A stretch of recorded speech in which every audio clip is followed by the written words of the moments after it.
Armando Benedetti responde a señalamientos por caso Fonade y acusa a Yoir Ackerman de difamación sistemática. El actual ministro del Interior, Armando Benedetti, rompió su silencio con un enérgico pronunciamiento a través de su perfil en la red social X, antes Twitter, luego de que el periodista Yoir Ackerman reafirmara en una columna de opinión sus acusaciones sobre el presunto pago de honorarios por parte del funcionario al abogado de una excolaboradora suya, en el marco del escándalo de corrupción que envuelve al Fondo Nacional de Desarrollo Fonade. Benedetti, quien momentáneamente ejerce como ministro delegatario durante el viaje del presidente Gustavo Petro a Ecuador para asistir a la posesión del mandatario Daniel Noboa, rechazó categóricamente los señalamientos publicados por Ackerman en la revista Cambio. En su publicación, el ministro calificó las acusaciones como una campaña de difamación dirigida en su contra y sostuvo que los hechos han sido distorsionados de manera intencional para crear una narrativa que lo incrimine sin pruebas concluyentes. Todo comenzó con una columna publicada bajo el título La justicia no da factura, donde el periodista expone nuevos elementos relacionados con el caso Fonade, apoyándose en declaraciones del abogado penalista Carlos Andrés Bernal, quien en el pasado representó a Elsie Mireia Pinzón, exsecretaria privada de Benedetti. Según Ackerman, el entonces congresista habría cubierto los honorarios del abogado, lo cual podría interpretarse como un intento de influir en el testimonio de una persona clave dentro del proceso judicial que enfrenta actualmente. Benedetti respondió con dureza: Yoir Ackerman hace 8 días presentó un audio asegurando que yo estaba sobornando a un testigo. Hoy admite que se trató del pago de una factura legal. Me ha dedicado 3 columnas consecutivas plagadas de falsedades. Es evidente que está actuando como un emisario, como lo fue en su momento de intereses corporativos como Chiquita Brands. Ese es Ackerman, cualquier cosa menos un periodista con principios, escribió el ministro en su cuenta.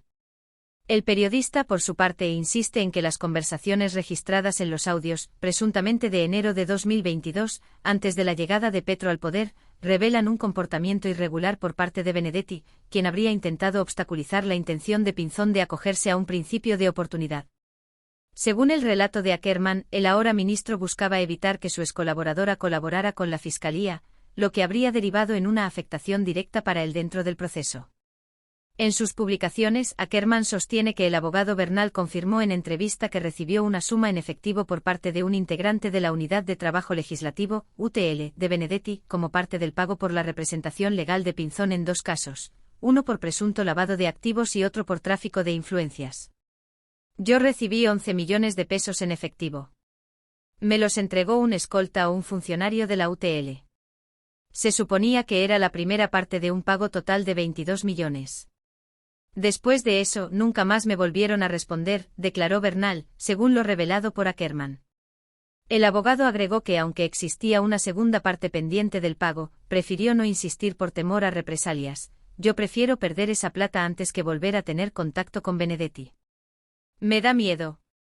A pesar de la contundencia de estas declaraciones, Benedetti insiste en que no existe soborno alguno y que el pago correspondió a una ayuda personal de carácter jurídico, considerando la relación laboral de más de 20 años con Elsie Mireia Pinzón. Según el ministro, su intención fue brindar un respaldo solidario a una exfuncionaria que enfrentaba complicaciones judiciales, y no condicionar su testimonio ni interferir en la investigación de la Corte Suprema. Para Yoir Ackerman, sin embargo, las explicaciones del ministro están plagadas de contradicciones. Primero dijo que los audios eran falsos. Luego afirmó que habían sido editados. Más tarde aseguró que no los había escuchado. Después salió con que todo era una broma. Finalmente intentó justificarlo como un gesto de solidaridad. Cada versión se contradice con la anterior y con lo que se escucha en los audios, aseveró el periodista. En la columna más reciente, Ackerman también señaló que la contratación supuestamente direccionada por Benedetti en Fonade benefició a la empresa Certicámara S.A. con un contrato superior a los 1.000 millones de pesos. Este señalamiento implica que el entonces congresista habría intervenido indebidamente en el proceso de adjudicación a través de su secretaria Pinzón, un hecho que podría constituir tráfico de influencias y malversación de fondos públicos. En esta supuesta red de corrupción también habrían participado los exsenadores Musa Besaile y Bernardo, el ñoño Elías, ambos condenados por hechos similares en el pasado. Esta conexión ha llevado a que el caso adquiera una dimensión mayor dentro de los procesos que adelanta la justicia colombiana.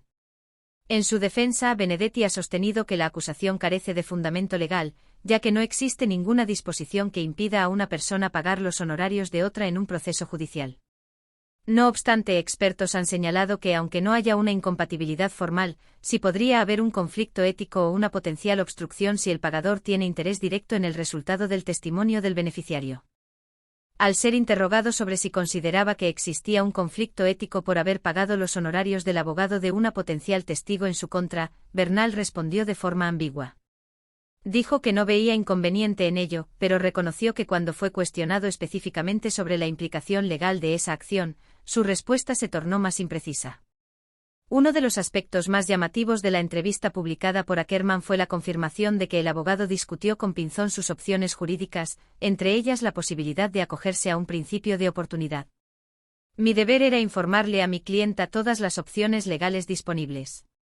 Le dije que podía allanarse a cargos, buscar un principio de oportunidad o negociar un preacuerdo, explicó Bernal. Esto, según el periodista, habría sido interpretado por Benedetti como una amenaza, lo que explicaría su reacción posterior y la intención de controlar el alcance de las decisiones jurídicas de su exsecretaria. En uno de los fragmentos de la conversación, se señala que Pinzón le habría comunicado al ministro su interés en colaborar con la justicia, lo que generó alarma en su entorno más cercano. El abogado también fue consultado sobre la razón por la cual solicitó que el pago de sus honorarios se hiciera en efectivo y sin incluir el impuesto al valor agregado, IVA. Bernal respondió que ese tipo de pagos son comunes en el ejercicio de la abogacía, y que la mención al IVA fue una broma informal durante una conversación entre colegas. Recalcó que no se trataba de evasión fiscal sino de una expresión coloquial sacada de contexto. Pero Ackerman no lo ve así. Para él, resulta inaceptable que un acuerdo económico de estas características se pretenda reducir a un chiste. En su análisis, el hecho de que Bernal no haya insistido en el segundo pago por miedo y que no haya recibido respuesta alguna del ministro constituye un elemento inquietante. No se puede tomar a la ligera cuando un abogado teme cobrar su trabajo por miedo a represalias. Eso dice mucho más que cualquier discurso público, concluyó. El periodista cerró su más reciente columna insistiendo en que Benedetti ha evitado pronunciarse de fondo sobre las acusaciones. A pesar de sus publicaciones en redes sociales, el ministro no ha ofrecido una explicación clara y coherente sobre el origen del dinero, los motivos del pago y los vínculos contractuales con la empresa beneficiada. Por ahora, el proceso continúa en la Corte Suprema de Justicia, y la opinión pública sigue a la expectativa del rumbo que tomará este escándalo, que amenaza con afectar la estabilidad de uno de los hombres más cercanos al presidente Gustavo Petro.